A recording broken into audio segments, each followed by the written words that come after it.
Like to call to order the Milan Area Schools Board of Education regular meeting for Wednesday, October 9th, 2024. Would everyone please rise as you're able for the Pledge of Allegiance? I pledge allegiance to the flag of the United States of America and to the republic for which it stands, one nation, under God, indivisible, with liberty and justice for all.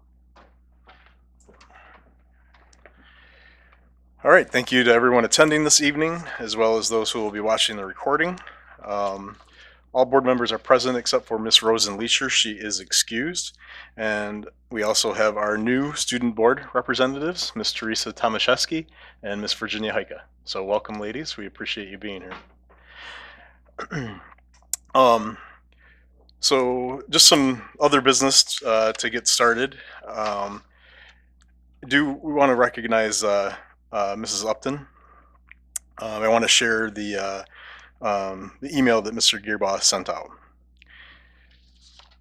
Alicia Upton passed away peacefully Friday, September 27th, following a hard-fought battle with cancer. Mrs. Upton was our middle school and high school band director for 23 years. She also taught high school English during her time in Milan. Her love of music, especially instrumental music, guided her life's calling of teaching band to almost 1,000 children during her time in the district. She inspired generations of musicians and was loved by her students. Whether you saw her directing the band in a parade, on the football field, or in the theater, her enthusiasm was contagious. She truly loved passing on her appreciation of music to her students and was an integral part of the Milan Area Schools family. Would everyone please join me in a moment of silence to honor Miss Alicia Upton.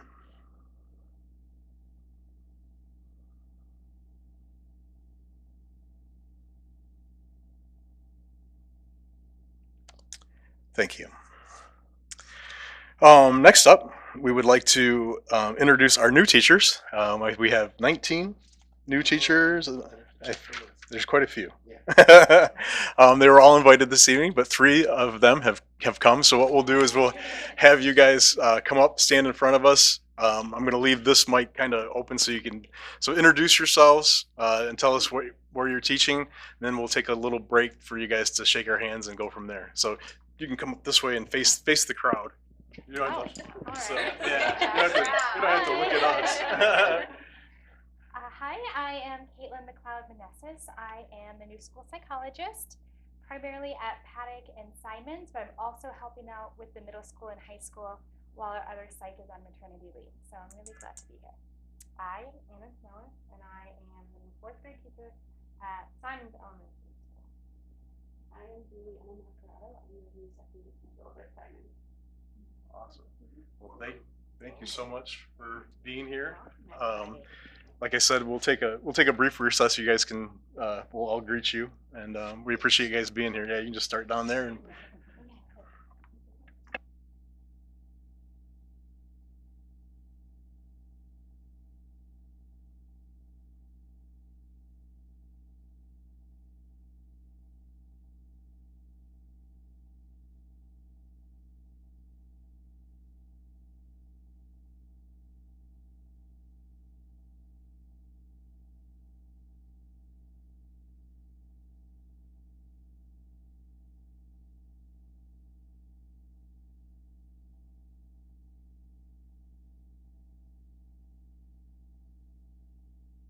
And you ladies are excused. You don't have to.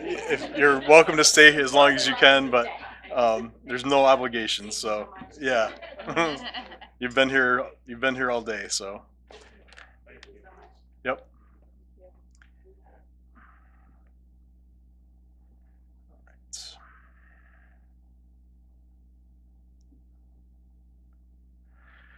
Okay, next up, I need I'm going to read a motion. I'm going to read a resolution in regards to School Administrators Month. Whereas energetic and inspiring school leadership is essential if Milan schools are to prepare students for success, both during their K through 12 careers and afterward.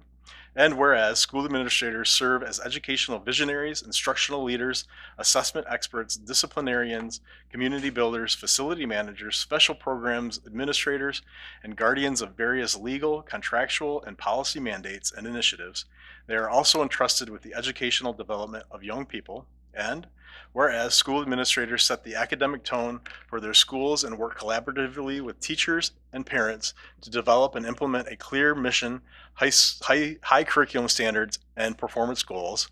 And whereas school administrators play a vital role in the success of students by creating school environments that facilitate great teaching and learning as well as continuous school improvement.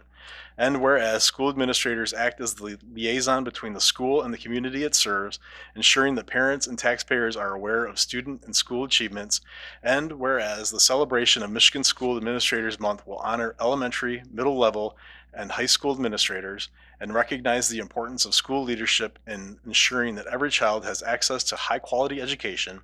And whereas during this month, we join with educators, parents, and students throughout Michigan to raise awareness of the importance of educational leadership. We also recognize and thank the hardworking school administrators in Milan schools who set exemplary examples of service. Now, therefore, Now, therefore, be it resolved that the Milan Area Schools Board of Education recognizes our administrators' commitment and proudly thanks them in the name of the community and the Milan Area School District. Be it further resolved that the Milan Area Schools Board of Education strongly encourages all members of our community to join with us in personally expressing our appreciation to our administrators for their dedication and devotion to their work. I need a motion to thank the Milan Area Schools administrators as recorded in the attachment A. Moved by Farrell. Support by Murray. So moved and supported to thank the Milan Area Schools administrators as recorded in attachment A. I think that resolution says a lot, and it is a lot that our administrators do. In a district such as ours, our administrators are required to wear a lot of hats, and we appreciate the work that they do. And they continue to do all the hard work that they did in the transition for of the schools, the vision to move our students to the various school levels is greatly appreciated. It seems to be a seamless transition, so we are appreciative of that. Are there other comments? Mr. Sister. Yes, Ms. Murray. I'm sure that my fellow board members will join me in this appreciation as well.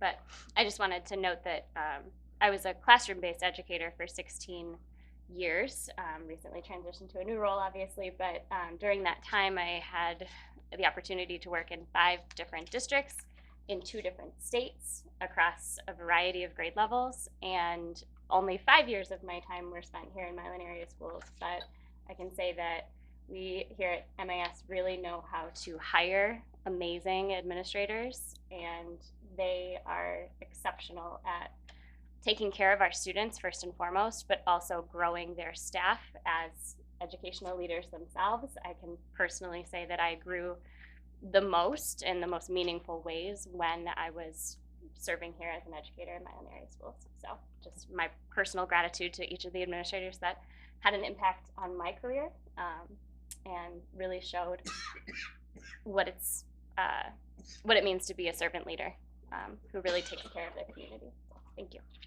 Thank you, Ms. Murray. Others?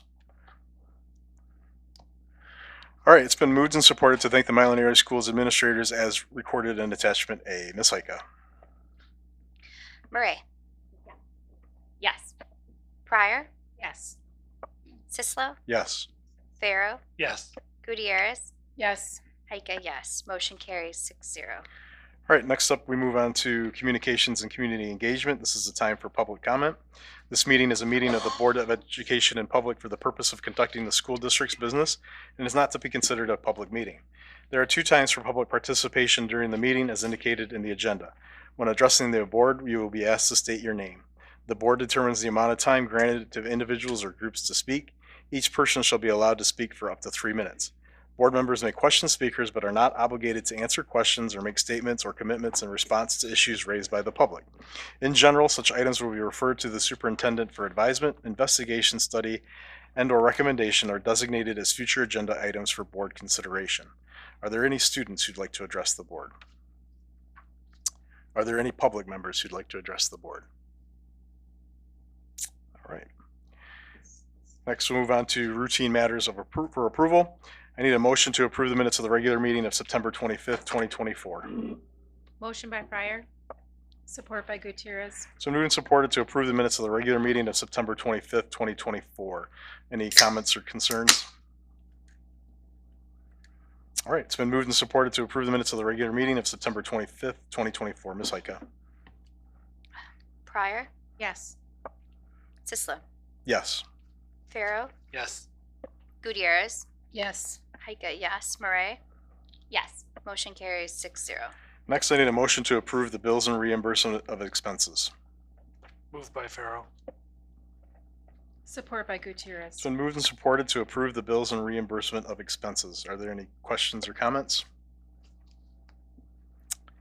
Hearing none, it's been moved and supported to approve the bills and reimbursement of expenses. Ms. Heika? Sislo, Yes. Pharaoh, Yes. Gutierrez, Yes. Heika, yes. Murray, Yes. Pryor, Yes. motion carries 6-0. All right, now I'm going to read a resolution to levy summer taxes. Pursuant to the revised school code MCL 380.1, the board invokes for 2025 its previously adopted ongoing resolution imposing a summer tax levy of 50% of annual school property taxes, including debt service upon property located within the district and continuing from year to year until specifically revoked by the board, and requests that each city and/or township in which the district is located to collect those summer taxes. The superintendent or designee is authorized and directed to forward to the governing body of each city and/or township in which the district is located a copy of this board resolution imposing a summer property tax levy on an ongoing basis, and a copy of this resolution requesting that each such city and/or township agree to collect the summer tax levy for 2025 in the amount specified in this resolution.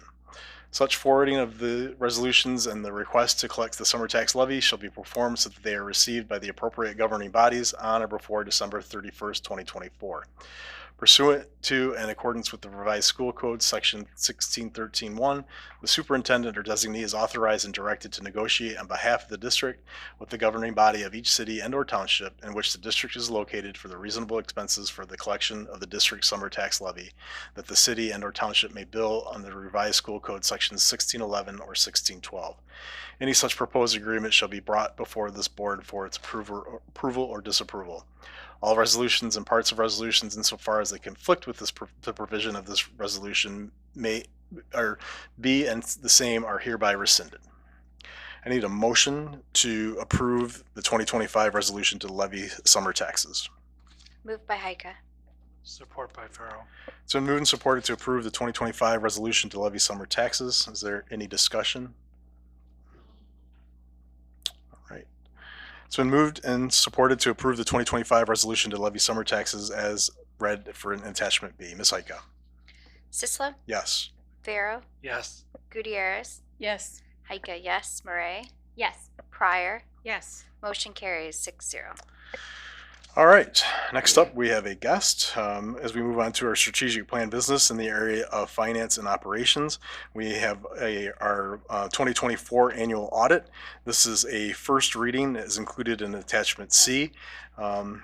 We have asked Raymond to provide this first reading so that we can approve it at our next meeting if we have any questions in regards to the audit. So we have Daniel Clark to help us walk us through the audit findings.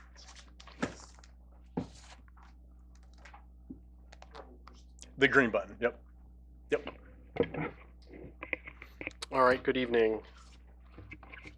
All right, my name is Daniel Clark. Happy to be here tonight.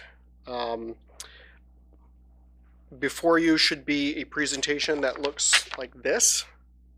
And then you should have also received a copy of your financial statements, which looks like this, and a board communication letter like this. But the presentation will cover what's in these two documents, but I'm happy to answer anything within the two documents as well. So with that, we will move towards the presentation. So as was stated, tonight I'm going to be presenting the 2024 year-end audit ending June 30th. So if you'll go ahead and move to slide number 2. I'm going to introduce the team members. We do have required board communications as we do every year. We do like to highlight some financial results of the district.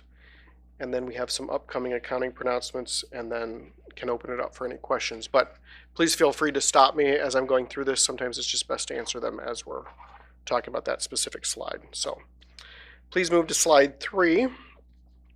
So I am the signing principal. I've been working with the district for a couple of years now. Dan Merritt, who I believe you would have met last year at the presentation, is the senior manager on the engagement. Jen is a new addition to the team. She's also a senior manager that recently joined our firm. She was here during most of the field work, and then Brendan Burns was the in charge that assisted the staff during the engagement. Slide 4, we'll move right into the board communications. So starting with number 1, so happy to state that we will, or we did issue an unmodified or a clean opinion on your June 30th, 2024 financial statement. So that's the highest level opinion that we can provide. So no qualifications. So that's exactly what you would be looking for and what you've received in years past. So congratulations on that again. So this was or will be submitted to the MDE. On time, as everyone knows, your audits are due November 1st, so this is well in advance of that once this gets approved. Number 2, we are asked to communicate any new accounting pronouncements. So in fiscal year 24, so that's July 1 of 2023 through June 30th of 2024, there was a new GASB, which stands for Government Accounting Standards Board, number 100, which relates to accounting changes and error corrections. So there is a formula in which we designate what's called a major fund, or a non-major fund. So anytime we change major funds within a year, and again it's based on a calculation, we have to show what was major last year compared to what is major this year now. So in your financial statements last year, you would have had the 2016 debt service fund was a major fund. Obviously, there's not significant activity in that fund this year, so that is now no longer a major fund, which is now considered a non-major fund. So you'll see that as a slight difference in the way that we're presenting this year to last year related to the new GASB. Number 3, accounting estimates by management. So those things such as inputs related to your pension and your OPEB, depreciation, any potential allowance on doubtful accounts. We assess all of those and make sure that they seem reasonable compared to standards, and we did and feel like they were all reasonable. Number 4, happy to state that there were no difficulties when we performed the audit, so any questions that were asked were answered promptly, any requests that were made were provided. Krista, again, did a fantastic job, was well prepared. Obviously, we're presenting to you well before the deadline, so just want to say a special shout out to Krista for doing a fantastic job again. So, and then that's indicated as well in number 5 and number 6 that there were no material adjustments that were noted. So as part of our audit process, if we come in and we feel like there's some audit adjustments that are needed, then we will propose those, but there were none. So the records that were provided to us were clean and were according to standards and MDE. So again, it shows that the records here are kept clean, and when audit time is here, the district is ready. And then there were no material weaknesses or significant deficiencies. So again, a very clean audit, not much really to talk about on that fact today. We did have one management letter comment, so it wasn't needed to be presented as a material weakness or a significant deficiency, but there were some bank reconciliation items that were on there that should have been recorded as an accrued liability. It had no impact on net income, so it was a balance sheet only thing. So it's just more of a, hey, make sure when those bank recs are done that we properly are recording those. And again, it wasn't material. It was just something that we noted as part of the process. And again, it was just related, we're calling it a management letter comment. So more a matter for further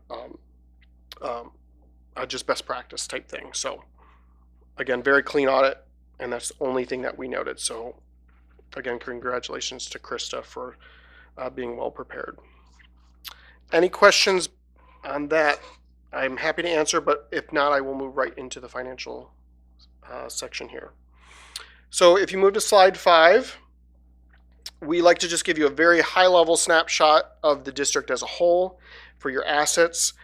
So the district had 95.7 million in assets compared to 99 million or 99.7 last year. So the district had a small decrease of about 3.9 million. The two changes there that I'll just comment on, and again, there's some pension related changes. Most of those relate to the way that it's amortized over the period, so it's a very complicated formula. Those amounts are given to you by MIPSers, so I won't go into a lot of detail, but I just wanted to let you know that those do fluctuate year to year based on investment returns or assumptions, so those can change over the amortization period of 4 or 5 or 6 years. So I'm not going to really talk about those. I am going to just briefly talk on cash and cash equivalents and then your net capital assets. So your cash and cash equivalents did increase 2.2 million. So it went from 4.9 to 7.2. So during the year or at year end, you did issue a state aid note of 1.5 million, which I'll talk about on the next page. And then you had a small fund level net income of about 350,000. So that's mostly what drove the increase in your cash and cash equivalents. Your net capital assets, so those things include your infrastructure, your buildings, your vehicles, your buses, etc. That did go down 2.1 million, so from 65 million to 63 million. So each year you obviously have capital additions. So this year you had about 547,000 in capital additions, but then at the same time you're also depreciating that over the life. So you had about 2.7 million in depreciation. So net, it actually went down about $2.2 million. Then moving to slide 6, we'll talk about your liabilities. So the district had just under $150 million in liabilities. Compared to last year, you had $159 million. So your liabilities actually did improve about $9 million or $8.8 million. A couple items I will note on this slide. So you did have a state aid note payable. You'll see on that second line, you went from $218,000 last year to $1.5 million this year. So that increased about $1.3 million. Your long-term debt, however, did go down about $3.8 million. So you had just standard bond payments. So during the year, you had $4.19 million in general obligation bond payments. But then you also netted that with an increase in your school loan revolving fund of about $1 million. So that net increase, net decrease was about $3.8 million. You will see on line 5 and 6, so your net pension liability and your net OPEB liability, actually it turned into an asset this year. So I'll just speak briefly about your net pension liability.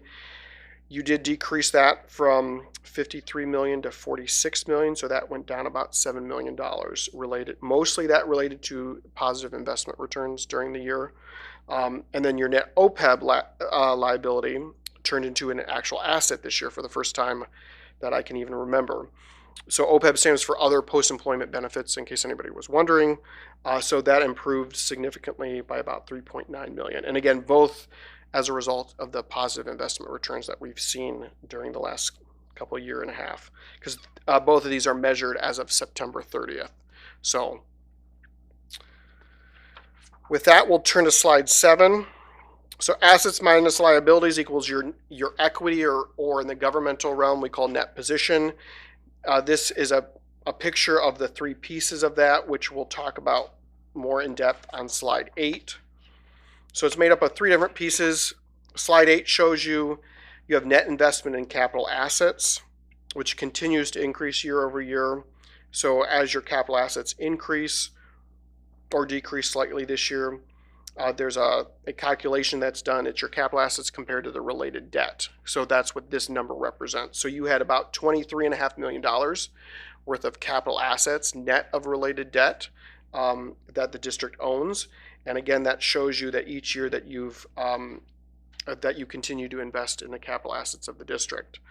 That bottom line there for restricted dollars, it kind of hovers up and down. This year it was up a little bit. You had 1.8 million in restricted, but that number doesn't fluctuate too much.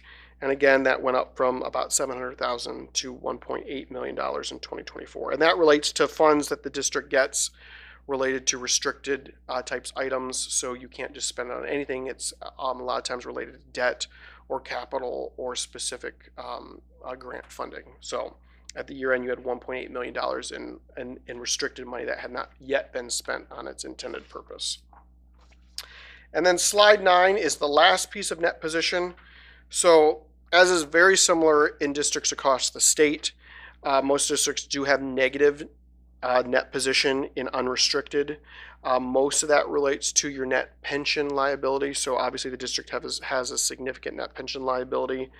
And this is a graph that shows what the effect of the pension has on your net unrestricted position. It's about a $43 million net effect. So if you take that $79 million at the bottom and you take the effect of pension and OPEB out of that, you're currently sitting about $36.7 million negative unrestricted versus a $79 million. So obviously that has a significant impact on your financial statements. Next slide, slide 10. I'm just going to speak briefly about your net pension liability. So obviously it's one of the largest liabilities that the district has. At the end of 2024, you had a net pension liability of $46.7 million.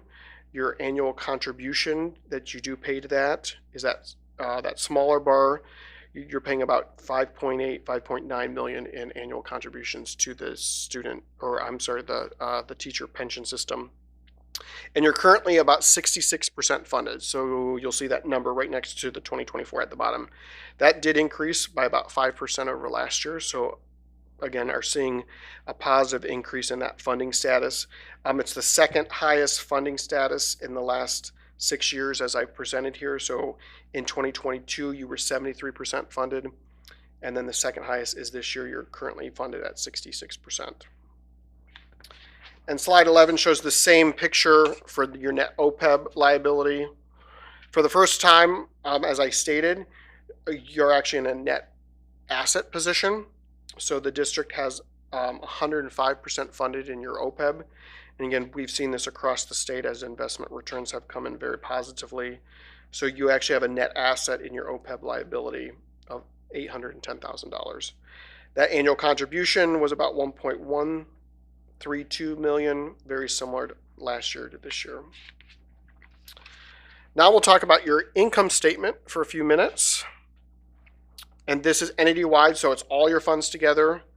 Obviously, the major fund is your general fund, but it also includes your special revenue funds, your capital improvement funds, your debt service, et cetera, et cetera. So all the way over to the right, in 2024, you had about $41.7 million in revenue, which is a small increase year over year over last year. So you'll see last year you had $40.6 million. Most of this has to do with the increase in state aid, the per pupil dollar amount that you and other school districts experienced. And your expenses actually remain relatively flat. So you had about a $36.9 million in in expenses. Last year you had 36.2, 36.3. So net, you had about 4.7 million in a change in net position entity-wide. Slide 13, we'll then talk just briefly about your three different major revenue line items. So you have both state, local, and federal money that comes into the district. That top line is your state money. So from all the way back to 2022 to 2024, you've constantly increased that. So you're currently at 23.1 million in state revenue. A nice increase over last year of 21.6 or 21.7. So about $1.5 million increase there. Your local money also increased from 15.5 to 16.5, so about $1 million increase there. The only line on this that did drop was your federal money, and that's as expected, and as is similar to many districts throughout the state, because the COVID money is pretty much all spent for the ESSER funds. So you went from 3.4 last year to just over $2 million this year, as that ESSER money is pretty much all spent. So no surprise there. You're actually much more similar to back in 2019 and 2020. So that would be the comparison there. All right, now we'll just talk briefly about your general fund. So in slide 14, so your revenue actually went from 32.9 last year to 32.8. So just a small decrease in general fund revenue, practically the same. Your expenses also dropped pretty much the same, 32.8 to 32.8 this year. And you had very small increases in fund balance. Last year, you had about 41,000 in fund balance. So budgeting practically zero there. Again, this year you had practically zero, but a positive of $33,900. So again, very lean budgeting, spending general fund dollars. And you'll see on the next slide, slide 15, what impact that's having on your fund balance ratio. So we take your fund balance and we compare it to an annual worth of expenditures and compare that by months and or by a percentage. So you'll see in 2024 on slide 15 that you had about 1.25 months worth of expenditures in fund balance, or you're at about 11% of fund balance. So this does continue to decrease, although it's very similar to last year. So again, I would say that this is a very lean coverage ratio. Typically, we'd like to see 2 or 3 months. Anything below a month obviously can cause cash flow issues.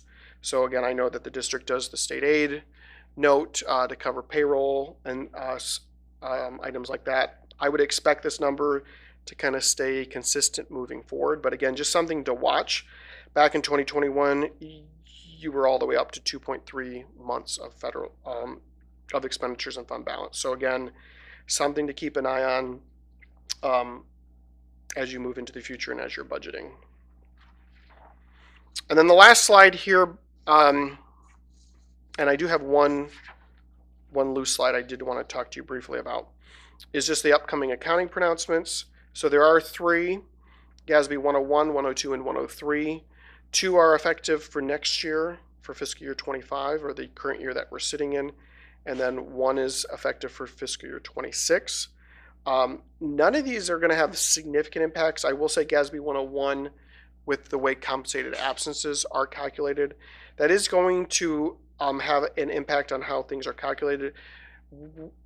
Based on our assessment, we haven't seen it's been changing the value very much, but I will say that it probably will increase your liability slightly just based on how calculations are being requested to be done moving forward. But the other 2, I don't think will have significant impacts on the district, but again, we'll work with Krista in the district as they become applicable.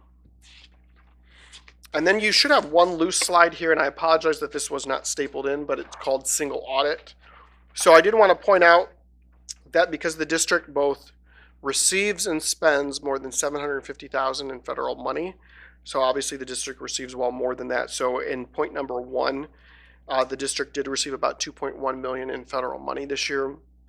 So we do a separate audit called a single audit over your schedule of expenditures of federal awards, or your CFA. And we do issue 2 separate reports, one over controls over those federal monies and one over compliance to make sure that you're spending money in accordance with the grant requirements. So we did issue a report over controls and noted no findings. Again, as mentioned at the very beginning, we feel like the controls here at the district are appropriate.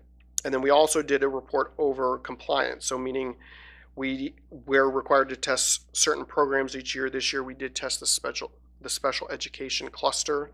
So it's ALN 84027 and 84173.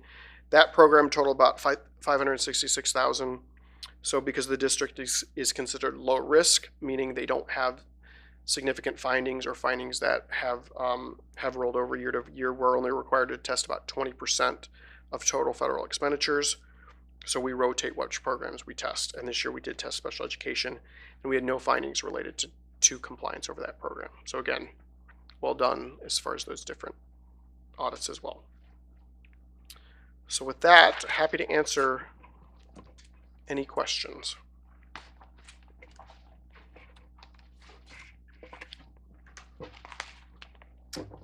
Any questions for Daniel? I just want to better understand compensated absences. So the compensated absences it's inclusive of all employees, correct? Not just teachers and administrators. Correct. It's all district employees. Yeah, it would be accrued sick, vacation, and comp time, yes. And you're assigning a value To the unused portion at year end, yes. And typically it's only calculated once a year. for the financial statements. I mean, obviously there's tracking going on throughout the year, but the actual value is typically only quantified once a year. Thank you. I just have one quick question. Maybe Certainly. it's a two-parter, but there's been a lot of debate in our community recently about our financial position. And I just want to make sure that I'm reading this correctly and then it can be clear for the record. But we finished 2024 with a surplus of $33,000, almost $34,000, correct? Yes, for the general fund. Yeah. Okay. And then in 2023, we finished with almost $42,000. Yes. Okay. So we did not end either year in a deficit. That's for the general fund. If you look in your financial statements, go to page, so it would be this document here. If you go to page, give me one moment, 20,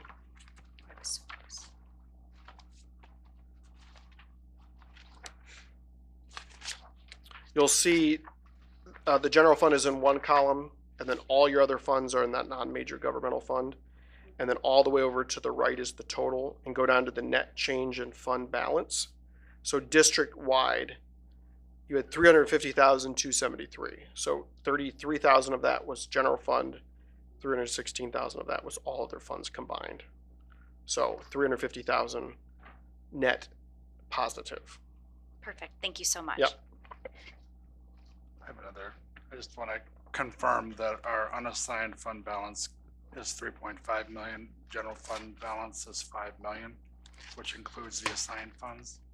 Yeah, so if you go to page 18 on the same financial statement, so just flip 2 pages back, that general fund column, almost all the way to the bottom, you've got the unassigned of 3.499 or 3.5.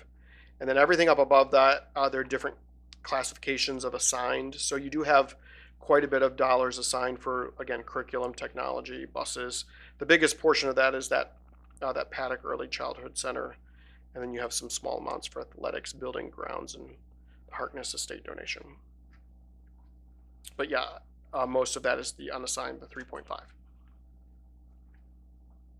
Which again, that's the number we compare to your annual worth of expenditures to get to the fund balance ratio number. So the 1.25 in months of expenditures.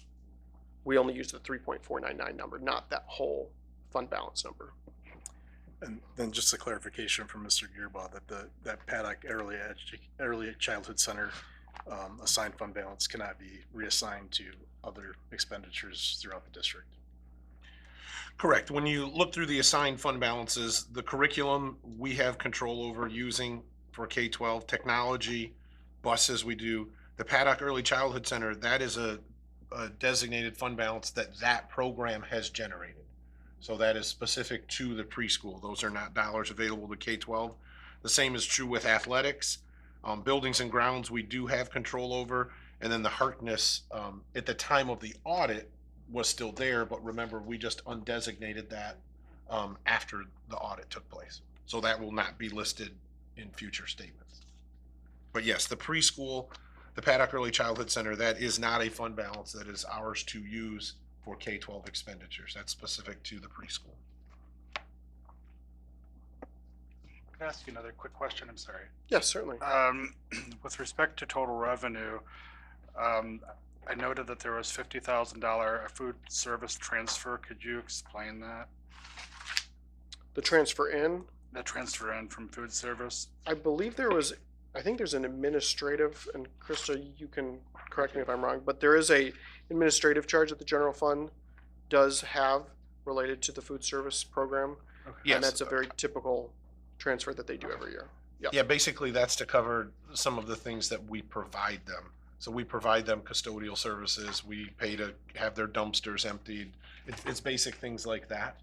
And so there's a certain amount that is allowable. We're actually under the allowable amount because we want to keep the food service budget totally self-funded. But in years where it does do well and it's more than funded, then we have the ability to basically charge back some of those things that we cover for the food service department. And if you go back to page 63, the food service is in its own column. So this is the combining schedule that gets to the total non-major.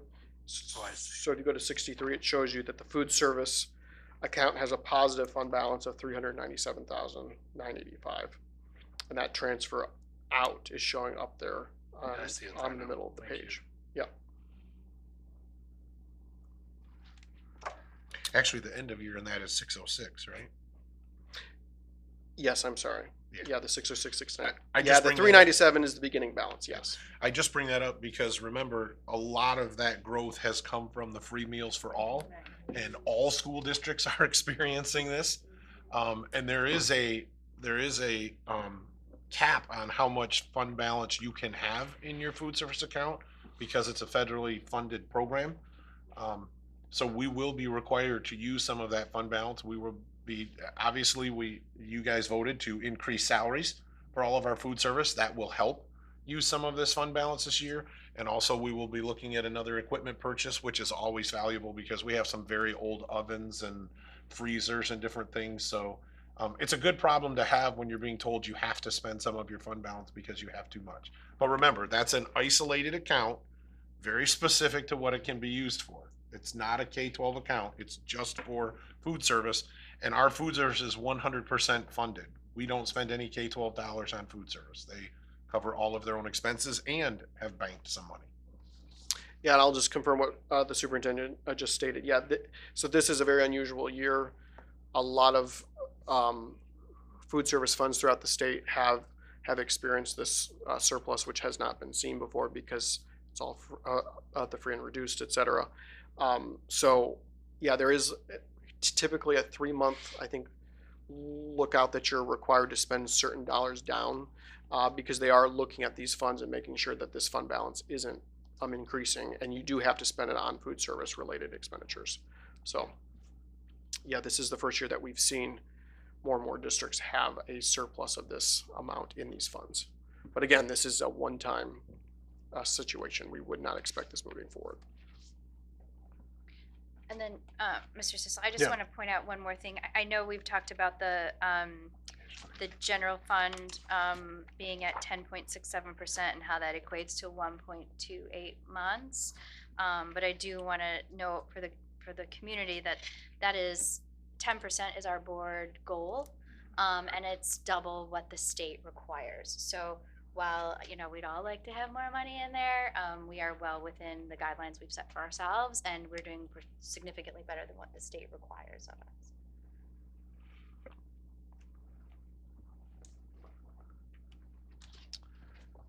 Any other questions for Daniel? All right. Thank you for being here. Again, this is a first reading, so please digest this, and then we can get questions back to Mr. Gearbaugh or Ms. Hendricks to relay back to Reman if we need to. And we will approve this at our next meeting so that it can be submitted to MDE, as Daniel indicated, as required by law. So, All right. Thank you very much for having me. yeah, safe Thank travels. Thank you. Have a good night. Yep. All right. Next up on the agenda is the 2024 Sinking Fund Millage Proposal Update. We've asked Mr. Gearbaugh to provide us updates in regards to this proposal up to election time. Mr. Gearbaugh. Yes, thank you. Just a statement that I would like to make that just gives some general information. If approved, the sinking fund millage on the November 5th ballot will help Milan area schools maintain our aging facilities and purchase needed equipment without using dollars intended to be used in the classroom. Funds generated by a sinking millage can be used for only 4 purposes, and these are defined by the state: repairing facilities and conducting site work, making school security improvements, purchasing instructional technology, and purchasing school buses. Our newest building in the district, Milan High School, is now 20 years old. Our other 3 buildings, Paddock, Simons, and Milan Middle School, were remodeled approximately 14 years ago. The buildings are in need of repairs similar to those needed by a 20-year-old house. We need to repair and replace our heating and cooling systems. Specifically, I can tell you in the last 2 weeks, we've had to spend almost $30,000 to repair the 2 boilers at Simons. We need to repair and replace water mains. We had a water main break at the middle school, and we're looking at a repair of north of $100,000 at some time in the future. We need to repair roofs. The major roof repairs and replacements right now would be at the middle school, as those are some of the oldest roofs in the district. All of our parking lots and sidewalks need continuous repair and upkeep to keep them safe. Some of our athletic venues are at the end of their life. That would be the track and the tennis courts specifically.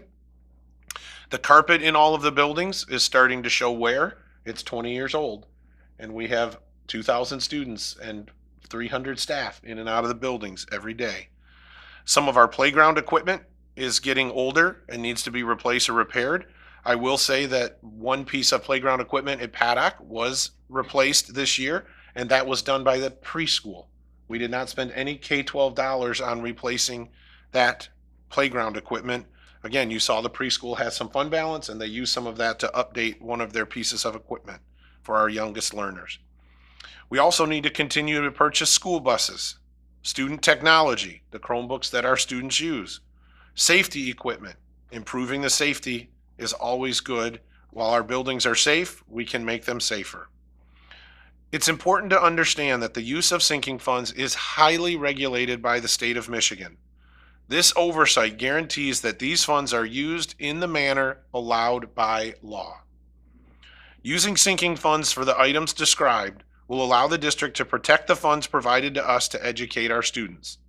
If the sinking fund is not approved, the district will have to prioritize these needs and will have to pay for necessary repairs and purchases with dollars intended for the education of our students. For more information, please visit the current events section of milanareaschools.org.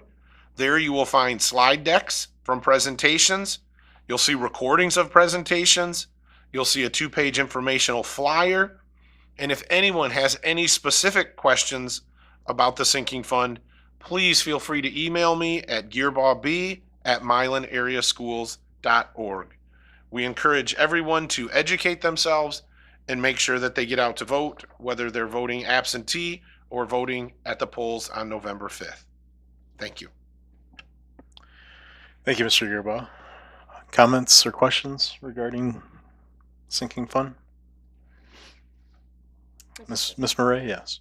I just want to take a moment to make a note about the way that the sinking fund millage is calculated for taxpayers, because that's another point of misinformation or perhaps confusion that I see circulating in the community. The millage of 1.5 mils is calculated on taxable value of owned property. So if your house would sell on the market for $300,000, and that's what someone would purchase it for, that does not mean that that's what your millage is calculated on. Your millage would be calculated on the taxable value of your property, which is about half of the market value. So a $300,000 house has a taxable value of about $150,000. So I would just encourage every potential voter in our community to please make sure that you have a thorough understanding of the differences between taxable value and market value. And I'll also note that there are lots of people in our community who are exempt from paying this tax, such as renters, and there are several other situations where this tax is not assessed on every person in our community. So again, if you have questions, please reach out, because lots of good information is available to all. Thank you. Thank you, Ms. Murray. Others? All right. We will move back to communications and public comment. Are there any students who'd like to address the board? Are there any public members who'd like to address the board? All right. This does bring us to our student board members. So again, ladies, welcome. Ms. Tomaszewski and Ms. I guess I should say Ms. Virginia Heike, so we don't get confused.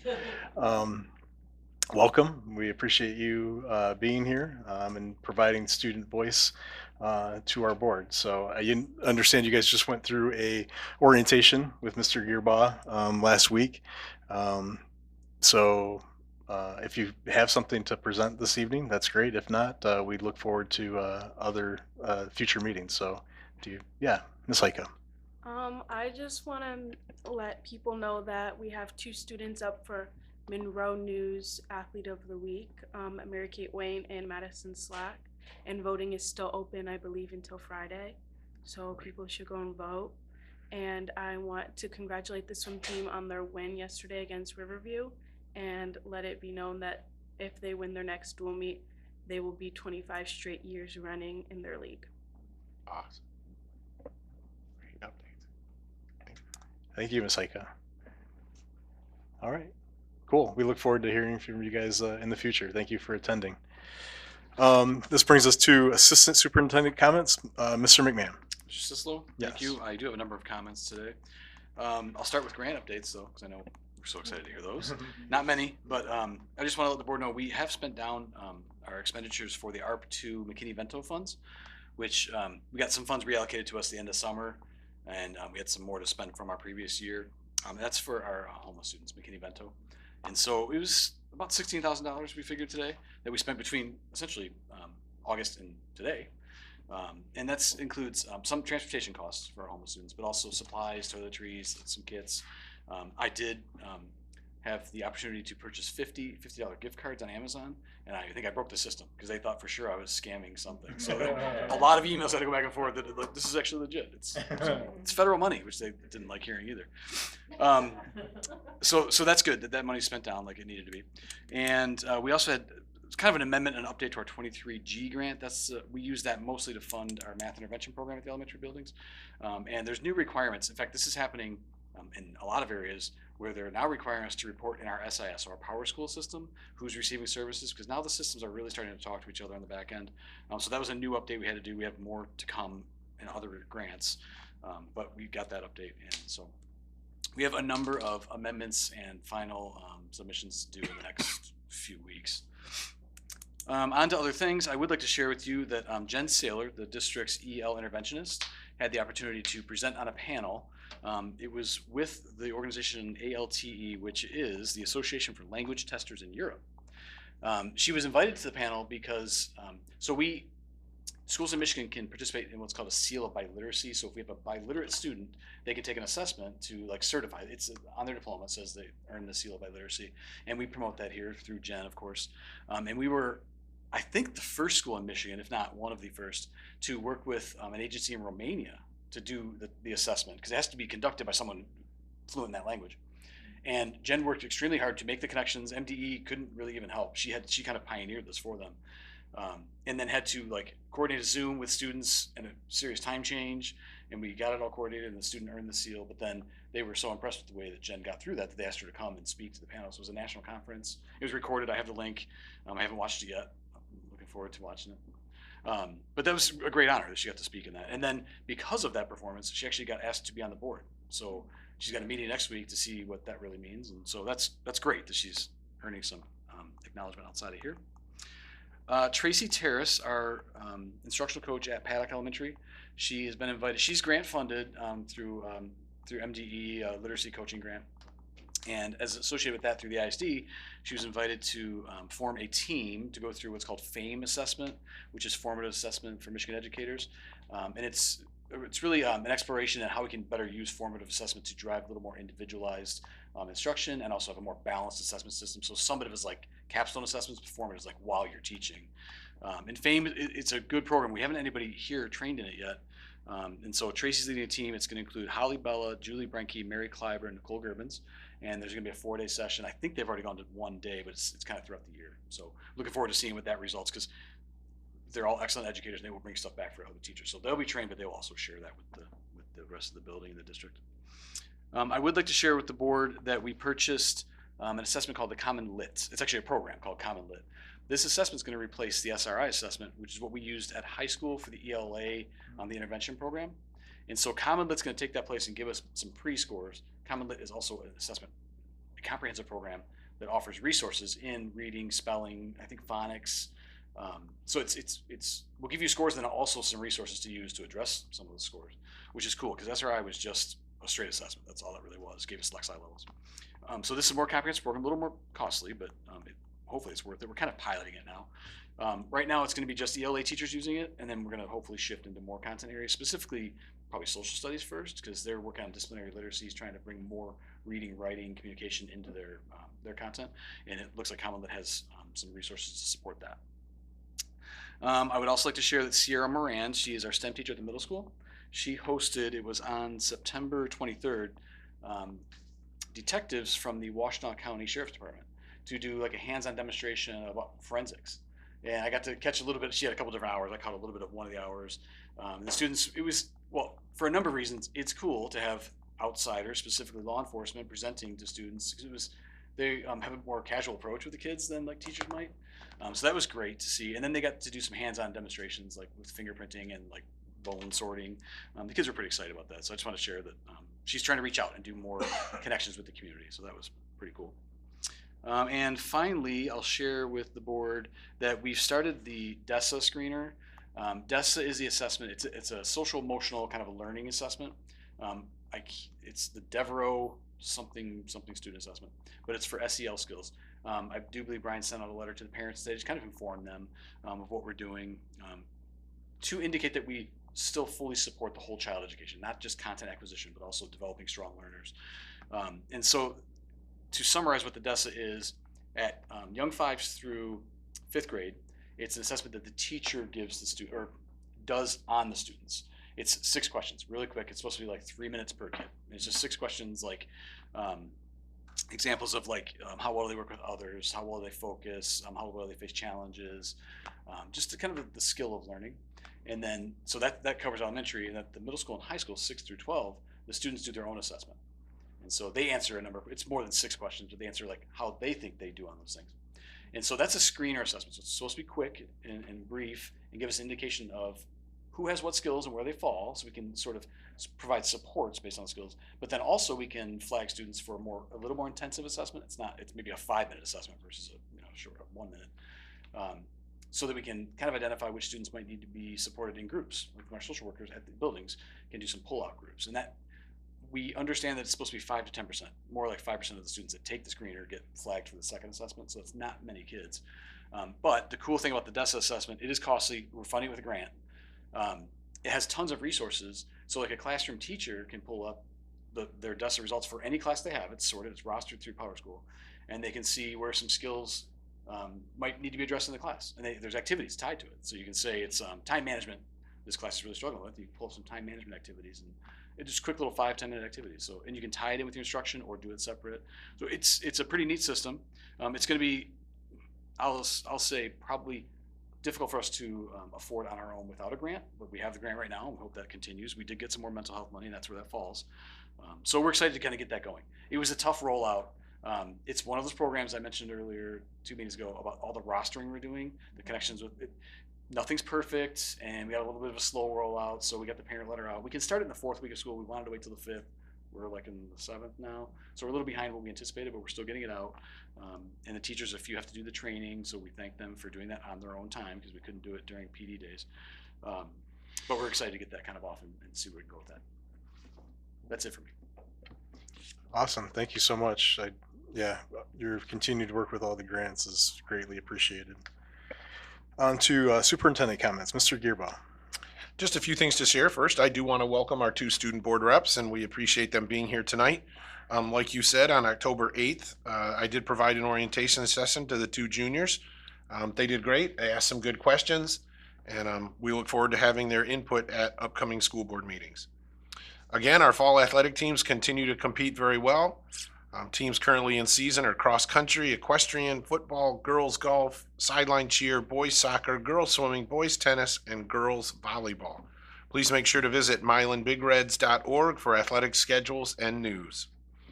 Our Milan Middle School 6th, 7th, and 8th grade choirs and the high school concert choir had a terrific experience on September 26th, participating in the Michigan School Vocal Music Association Vocal Arts Day, held on the U of M Flint campus. This is the 3rd year in a row that our director, Shayla Powell, was invited to be a guest conductor for the day and helped the students celebrate their choral music singing.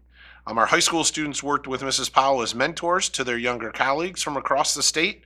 Our middle school students were outstanding leaders in their choir sections. And we also had some parents that helped out getting them there, getting them back.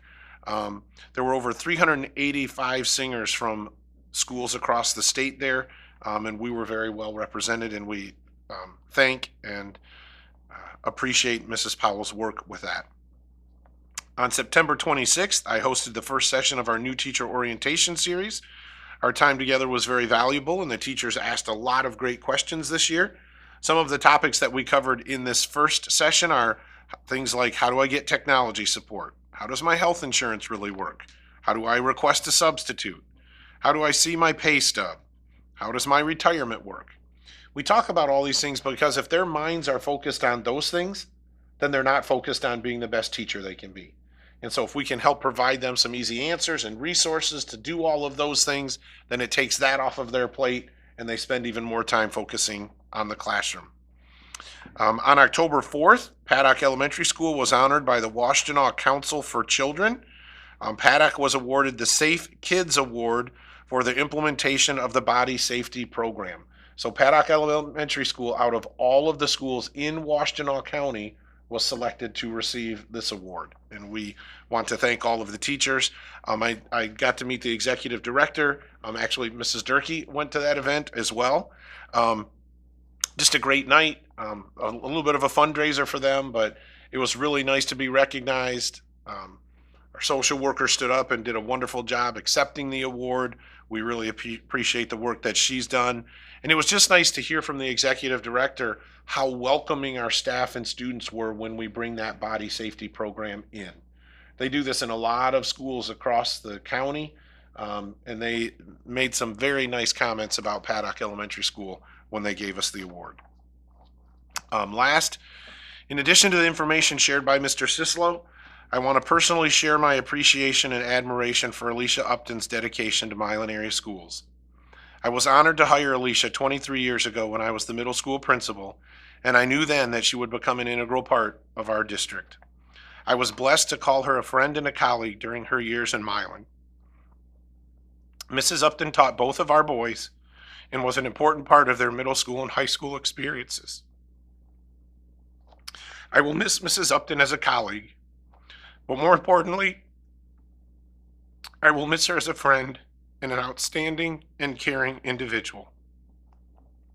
A celebration of Alicia's life will be held at the Merkel Funeral Home in Dundee on Saturday, October 26th at 9 a.m.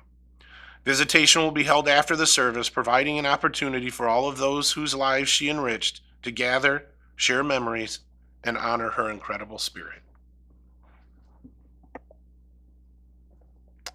Well stated, Mr. Gearbaugh. Thank you.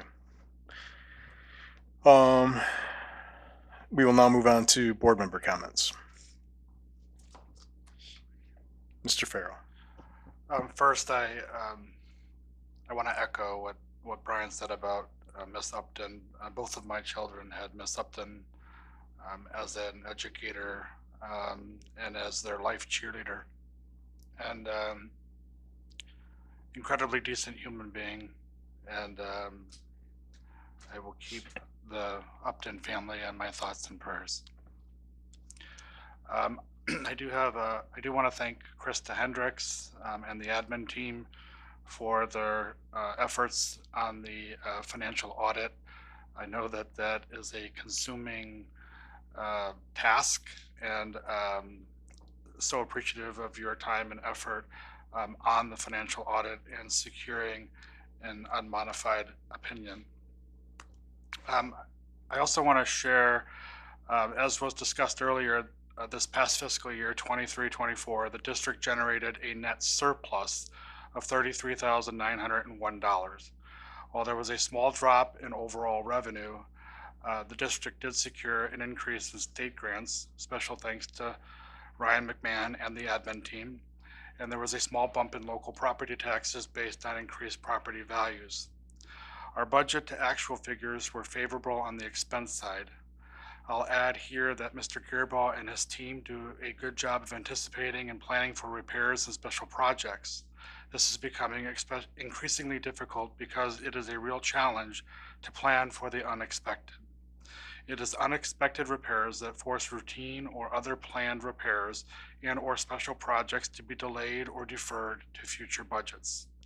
Unfortunately, unexpected repairs have become more common. Thus, the board is being proactive, and that is why a sinking fund is on the ballot in November. I implore property owners within Milan area school boundaries to review factual information that is available on the district's website and how property taxes could be affected. Those with properties having a market value of $150,000 would see an annual increase of $112.50, or a monthly cost of $10.13.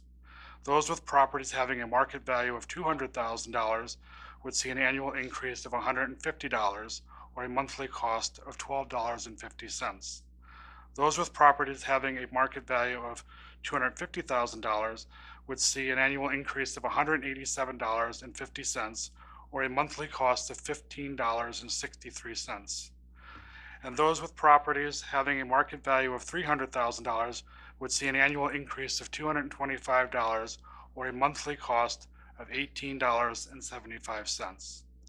Again, as has been emphasized by Mr. Gearbaugh and others on this board, a sinking fund helps districts like Milan pay for things like roofs, parking lots, sidewalks, flooring, lighting, safety and security systems, buses, and instructional technology, keeping general fund dollars in our classrooms and for other important uses. I also want to briefly comment on the district's unassigned fund balance. It is currently at $3.5 million, which represents approximately 11% of the total general fund expenditures, and that is within the Board of Education's goal of maintaining 10 to 12%. For this fiscal year, 24-25, and as part of the budget amendment process, some considerations for the board's review will include student count, wages, as labor agreements with various bargaining unions had not been settled at the time of budget adoption over the summer, insurance premiums, state aid foundation, again, this was not definitively known at the time of budget adoption over the summer. Recently passed legislation reducing school districts' payroll contributions, the Michigan Public School Employees Retirement System, and the elimination of 3% health care contribution requirement for public school employees. We will also need to review 31AA mental health funding, which has been reinstated by the state. So I just wanted to share that information with the community because there is some misinformation that is out there in the community and on social media. And I encourage anyone that has questions about the sinking fund, as Mr. Gearbaugh said, as Mr. Sislo has said, as other board members have said, find the factual information on our website or reach out to Mr. Gearbaugh directly. And I believe that he would be more than happy to answer any questions that any community members may have, even if you want to clarify misinformation that is on social media. Thank you. Thank you, Mr. Farrow. Others? Mr. Sislo? Yeah, Ms. Laika. Mr. Gearbaugh, will the audit findings be available for the public to see on the website? Yes, as soon as the audit's approved, if you go to the transparency website, so if you go to milanearyschools.org, up in the upper right-hand corner, that little annoying icon floats in. If you click on that icon, the first thing on that page are the audits for probably the last 15 years. And this audit will be added as soon as it's approved by the board in 2 weeks. So I encourage the community in 2 weeks, assuming we approve the audit, to go look at the financial statements and the audit. Go on there now and see the audit from last year. You will see that just as we discussed earlier with our auditors, that we finished with a surplus 2 years in a row. Not like what is being put on social media. 2 years in a row with a surplus. And I think that what's very important here for the community to remember is that the school's budgeting is, we don't budget and we can't budget the way you would budget your own home, because we have to pass a budget by June 30th of every year, and we do that having no idea what money we're going to get from the state. And so you will see that our initial budgets from June of any given year, they don't look like the budgets that we end with. They just don't.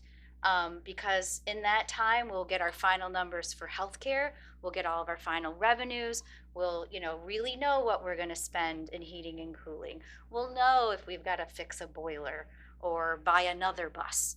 And so, it's very different than what makes sense to a rational person, or how you do your own home. But it is the rules within which we work. And I think the fact that we have now finished with the surplus for 2 years in a row demonstrates, and the fact, let me also say, I want to praise Krista Hendricks and the administrative team, because ending a year with an unmodified audit for multiple years is incredible. I mean, most companies don't do that. And so thank you for all of the hard work that you put into this, not only getting through the audit, because that in and of itself is an endeavor, but for the meticulous attention that you pay to our budget every year to make sure that we finish the way that we do. So thank you. And everyone, please go onto the website, look at the audit statements. You can see for yourself where we have ended. I want to welcome our student board reps. I hope you have a great experience and that you maybe learn something. Who knows how that will work. And then also, I just want to, we keep talking about it, but please, to our community, go to the website, call Mr. Gearboss, stop one of us when you see us at Kroger or an athletic event.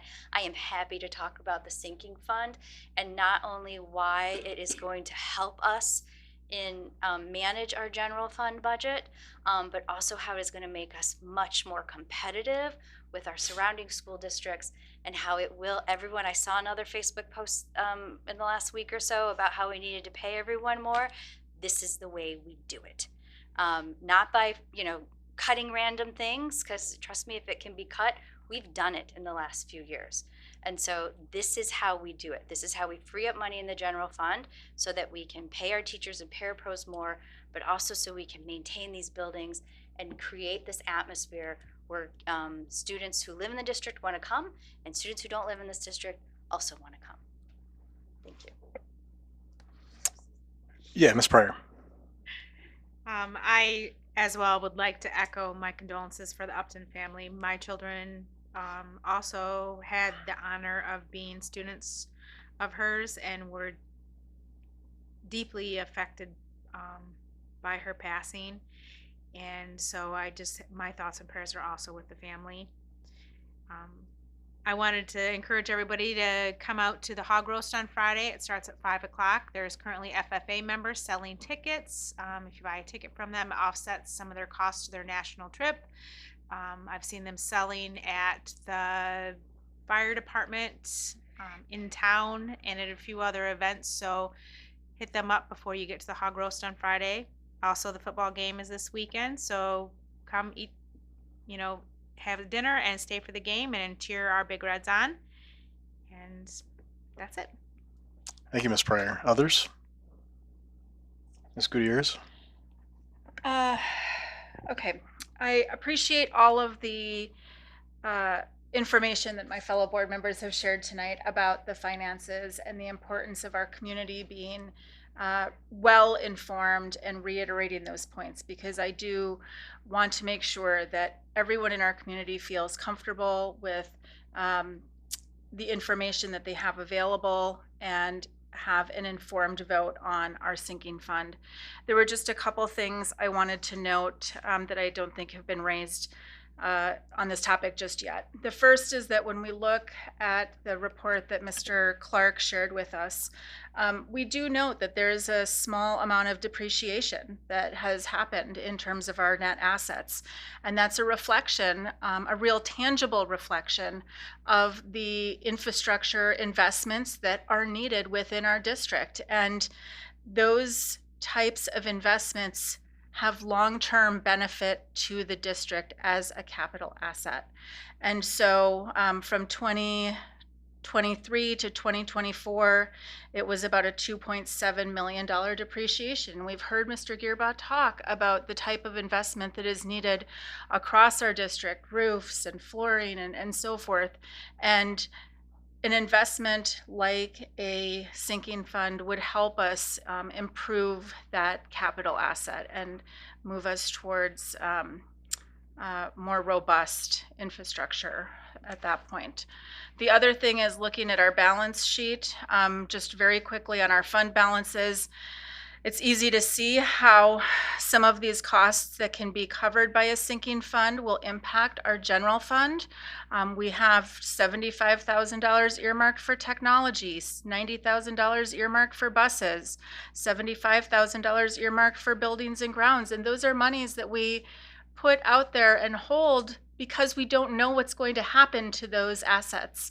And if those don't need to live within our general fund, and can be moved to a sinking fund revenue stream, that is money that we then have to free up to be able to make more investments in the classroom, in our teachers, and our staff. The other thing I'd note, as Mrs. Heike mentioned, we are running about an 11% fund balance, which is a very healthy place for us to be. It exceeds where we have as a goal as a board. It far exceeds the requirements by the state. But I'd also like to note that our goal is 10% because we want to make sure that we aren't holding on to resources at the expense of providing fair compensation and adequate resources to our students. And so that benchmark of 10% reflects our commitment to make sure that the funds that we have are going into our district students and staff and reinvesting in our district in a way to continue to make our district better and better. And so I don't see any of those as deeply concerning. I see them as reiteration of why this site sinking fund is such a key opportunity for our district to continue to invest. Along those lines, I'd like to thank Krista so much for the work that she did on this audit. I know it's a tremendous amount of work, and as Mrs. Heike said, having a clean audit year in and year out is just a real testament to not only the financial health of our district, but the financial leadership within our district. And I'm very proud of both of those things. The other thing I'd like to mention is thank you, Mr. Gearbaugh, for sharing about the award that Paddock received from the Washtenaw Council for Children for the Body Safety Program. This was a program that I remember came to our Sex Education Advisory Board when I was sitting on that board with several members from our community. We were very supportive of that program at the time because it covered a wide variety of topics that were important for children's safety and taught at an appropriate level. It included things like fire safety, how to stay away from poisonous substances, how to talk to and recognize inappropriate touch, what to do if you see a firearm, a variety of things. And before I was on the board, the C brought that to the board and asked for support to bring that program into Paddock, and there was very strong support. And so I'm so happy to see that it's going so well. I think we all felt, both across SEEB and on the board at the time, that that was a real important program for our students. And so I'm so happy to see that it has come full circle. I too would like to welcome our new students. I'm eager to get to know you and work with you, so welcome. And then finally, I too would like to share my deep sympathies with the Upton family. My son only had Alicia for about 1.5 years, but I knew there was some sort of magic happening in her classroom. One day my son went with a trumpet that he didn't want to play, but I told him music was important. And the next day he came home and he knew how to play the trumpet. And it just is amazing to me. I feel like the same sort of magic that happens with kindergarten and first grade teachers with teaching kiddos how to read. It's just really tremendous. And she really instilled that love of music, but also creativity. I see this with all these kids, this creativity of trying new things, taking leadership, whether it's with conducting or trying different instruments. And she was just really such an inspiration to our students, and she will be deeply missed. And so my deepest sympathies go out to her family, all of her students, and all of those of us who loved her in the district. Thank you, Ms. Gutierrez. Others? Ms. Murray. Mr. Sisla, I'm gonna give it a try. Mhm. Yeah, I am clearly unable to speak about Miss Upton at great length and still maintain composure. So I will just extend my extreme gratitude for her service to all of us in our Milan family. And she was a treasured colleague that I was forever changed by for the good. So, Springsteen on repeat up there. Alicia, you're a boss. So, I should have done that last. Excuse me. I do have just a couple of other quick notes. I had the opportunity to attend the 7th and 8th grade volleyball game at the middle school games yesterday. The week is flying, excuse me. And I just wanted to extend a compliment not only to our players. It's always such a joy to watch them on the court. The camaraderie and the support that they offer to one another is beautiful and has been for some time.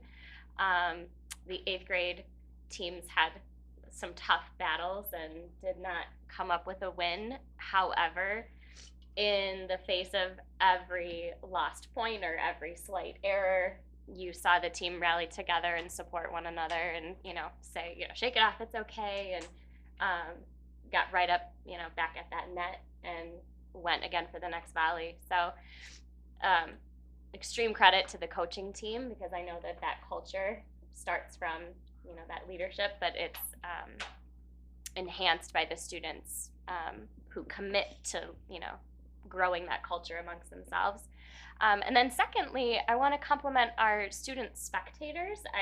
Maybe not mistakenly, it was just close to the door, so I was trying to sneak in, but I ended up sitting in the student section for a brief period of time. And they were so supportive of their fellow student athletes as well. The football team came in after their practice was complete, and they were, just very respectful spectators. And so I just wanted to compliment them on, showing up for their fellow classmates. That was beautiful. And then finally, I will, from wearing my work hat, I'll send this out to relevant teachers and Mr. McMahon, but I wanted to lift up this student technology showcase at the Capitol. It takes place in December, and this was shared with me through my professional circles, but my Milan alarm bells went off immediately as I started hearing about it, because they are looking to grow participation, and it's essentially an opportunity for students across the whole K-12 spectrum to go to the Capitol and share a brief presentation or demonstration about something cool that they are doing with technology in their learning. And so I think here at Milan we have just a plethora of opportunities to, I'll say it, show off a little bit, right? Whether it's our ag sciences or our robotics or any of those. I mean, goodness, I could go on about all of the amazing things that students are doing to leverage technology in their learning. Your presentations don't have to be fancy. There's a short application. And what was shared with us in my professional circle was that our legislators, don't often have a very clear picture. They're not educators. They're, not in a K-12 classroom on a regular basis. And so what we might think of as kind of a ho-hum or been there, done that example of educational technology is actually revolutionary to them, and they really enjoy seeing even simple things that are being done with technology, whether it's a student who's learned to scratch code a robot for the very first time, on up to your very complex competition robots and things like that. So truly all examples of ed tech are welcome, and I think Milan has a lot to share, and even just for students in the community too. If you can make it to the Capitol on December 4th, it's an open event. It's from 8:30 in the morning till 11:30, and you might get to meet one of our state legislators. So I will send that out, but just wanted to pump us up and see if we can get anybody to represent us this year. So thank you. That's all. Thank you, Ms. Murray. Just a few things. I do want to thank the girls swim team for inviting us to their teacher appreciation night. Ms. Pryor and I attended. That it's a wonderful event where the seniors recognize educators who were important in their lives. Ms. Mossberg, Ms. Farmer, Mr. Gillis, Mr. Heike, and Mr. Kraft were recognized as part of that program. And the board appreciates that invitation to recognize our swimmers and divers, as well as the teachers that they recognize. And then back in regards to the sinking fund, if we were at a deficit, we would have the news here. We would be at less than 5%, so we would be having much different conversations with the state if that were the case. So please know that because of this audit report that was presented, and my colleagues have stated that we are in a good financial position. But even with that, I mean, our professional accountant just said that we should be more around a 20% fund balance. And in years past, we have been close to that, hovering around 15 or 20%. And this board has made a concerted effort to get to that goal of 10 to 12%. We realize the importance of that balance, and that balance is very difficult. And we are extremely appreciative of the administrative team, Mr. Gearbaugh and Ms. Hendricks, especially with the budgeting process,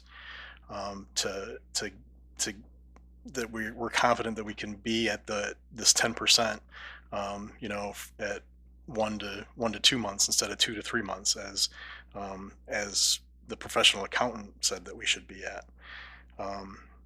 And we have made that effort to do that a lot through our labor negotiations.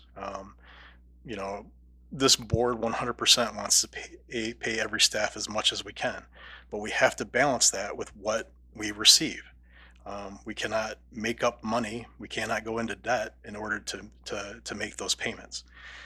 So those are very important balances that this board needs to consider. And if we want to talk about market value of houses, I think this school revolves around the community revolves around the schools. Our mission and vision, that's what I always go back to. Milan Area Schools prepares individual learners to realize the best version of themselves by creating a supportive, caring, and inclusive educational community.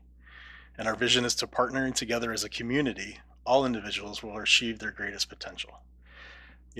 There's so many activities that have been expressed here. You see all the activities that are centered around our schools in our community. And the fastest way to decrease your market value of your house is not to have strong schools. And not having strong schools, in order to have those strong schools, we need to be able to replace our infrastructure and use funds from a sinking fund in order to do that. So, as we talk about market values and things like that, if you do want your market value of your property to decrease, one of the more certain ways to do that is not to have strong schools. And I think there's several of my colleagues on this board that have moved into this district because of the schools. And I know I've heard many other people that have moved into the Milan district because of the schools. And that is what keeps that taxable value and base where it needs to be in Milan. So I think that's an important piece of this as well. So with that, I have no other comments. Are there any other comments or concerns? All right. I need a motion to enter into closed session pursuant to Section 8(1)B of the Michigan Open Meetings Act and upon the request of the student's parent guardian for the purpose of conducting a hearing to consider the discipline of a student whose identity is known to the board as student 2024-2025-1. Moved by Heike. Support by Murray. So moved and supported to enter into closed session pursuant to Section 8(1)B of the Michigan Open Meetings Act for the purpose of conducting a hearing to consider the discipline of a student known to the board as 24-25-1. There will be no other business when we return to open session except for the vote on the student discipline decision. And after that, we will adjourn. Is there any other discussion? All right, it's been moved and supported to enter into closed session pursuant to Section 8(1)B of the Michigan Open Meetings Act and upon the request of the student's parent and guardian for the purpose of conducting a hearing to consider the discipline of a student whose identity is known to the board as student 2024-2025-1. Ms. Heika. Pharaoh, Yes. Gutierrez, Yes. Heika, yes. Murray, Yes. Pryor, Yes. Sisla. Yes. Motion carries 6-0. All right, we're going into closed session at 8:32.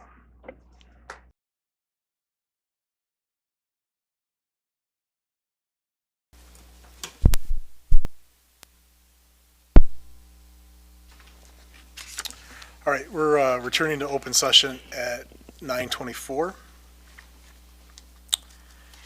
I apologize here. I'm going to offer the following resolution.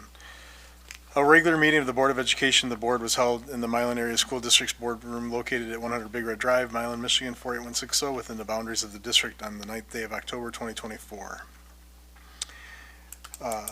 Whereas the administration has recommended that a student whose identity is known to the board as student 2425-1 be expelled for making a threat directed at a school building and individual students in accordance with Board Policy 5610 and MCL 380.1311A.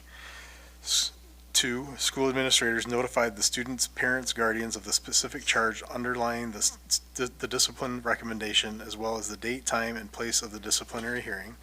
3. Pursuant to the request of the students, parents, guardians, and is authorized by the Michigan Open Meetings Act, Section 8(1)B, MCL 15.2681B, the disciplinary hearing was conducted in a closed session meeting of the board.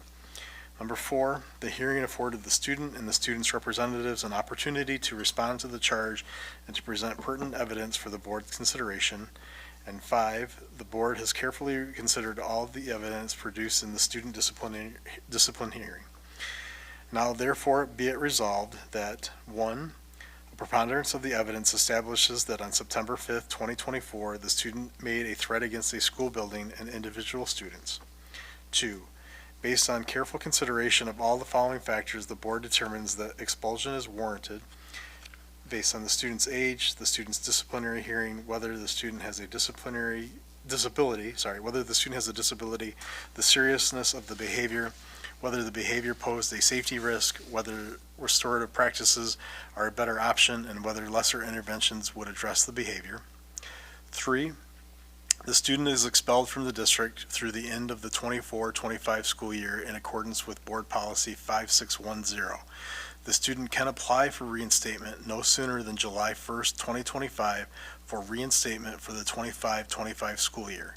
Before reinstatement, the student must establish that the student has not engaged in conduct during the period of expulsion that may be viewed by the board as detrimental to the student's continued education at the district, must demonstrate to the satisfaction of the board that the student received educational instruction and cooperatively participated in an educational program during the period of expulsion, which may include an online or virtual education program offered by the district, and agree to follow a reentry safety plan as determined by the superintendent and building principal that includes at a minimum permission to search the student's possessions or person at any time. The student's parents must also agree to the terms of the reentry safety plan. Failure to satisfy these conditions would result in continuation of the student's expulsion. Number 4, during the time of the expulsion, the student may not be on school grounds or attend any functions at the district without prior written approval from an appropriate administrator. 5, in addition to expulsion, the student must complete a restorative practice exercise as determined by the building principal upon reinstatement to repair harm to other students and the school environment. The student's failure to complete the restorative practice exercise may result in further disciplinary consequences. 6, consistent with revised school code sections 11A and 13111, the board finds that the interests of the district are served by this resolution. 7, administrators are directed and authorized to implement all terms of this resolution and are delegated all necessary authority to do so. And 8, all resolutions and parts of the resolution insofar as they conflict with provisions of this resolution be the same and are hereby rescinded. So I need a motion to expel student 2024-2025-1 in accordance with the attached resolution as I've just read. Moved by Heike. Support by Pryor. So moved and supported to expel student 2024-2025-1 in accordance with the attached resolution as read by myself. Are there any more discussion? Right. Ms. Heike? Gutierrez, Yes. Heike, yes. Murray, Yes. Pryor, Yes. Sislo, Yes. Farrow. Yes. Motion carries 6-0. And Mr. Gerba, you'll be in contact with the student and the family? Yes. Thank you. We are adjourned at 9:29.